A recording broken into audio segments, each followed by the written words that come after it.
দর্শক, মহান বিজয় দিবসের প্রথম প্রহরে রাজশাহী কলেজ শহীদ মিনারে বিভিন্ন রাজনৈতিক, সামাজিক ও সাংস্কৃতিক সংগঠনের নেতাকর্মীরা শ্রদ্ধা নিবেদন করছেন। বিস্তারিত জানাতে যুক্ত হচ্ছেন সহকর্মী মর্তুজা। মর্তুজা, শ্রদ্ধা নিবেদনের কি তথ্য আছে আপনার কাছে?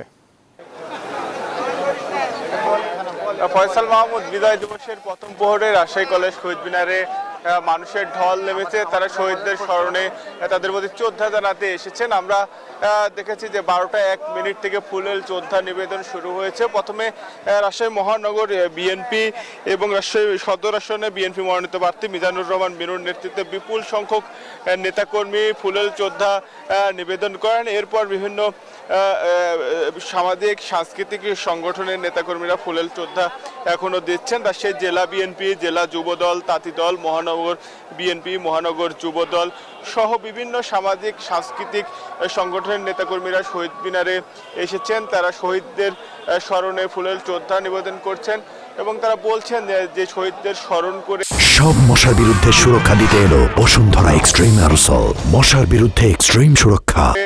তাদের আদর্শে দেশ গড়তে তারা কাজ করবেন এবং সাধারণ মানুষের যে অভূতপূর্ব ঢল নেমেছে শহীদ মিনারে, সর্বস্তরের মানুষ কিন্তু শহীদ মিনারে এসেছেন। তারা শহীদদের প্রতি শ্রদ্ধা নিবেদন করছেন, তাদের স্মরণ করছেন এবং এর পাশে রাজশাহী কলেজ শহীদ মিনারের পাশাপাশি কিন্তু রাজশাহী বিশ্ববিদ্যালয় শহীদ মিনার, রাজশাহী কোর্ট কলেজ শহীদ মিনার সহ পুরো রাজশাহী জুড়ে সাধারণ মানুষ শহীদ মিনারে মহান মুক্তিযুদ্ধে শহীদদের শ্রদ্ধা নিবেদন করছেন, ফুলেল শ্রদ্ধা নিবেদন করছেন। এছাড়া আগামীকাল দিনব্যাপী নানা কর্মসূচির মধ্য দিয়ে রাজশাহীতে মহান বিজয় দিবস উদযাপন করা হবে।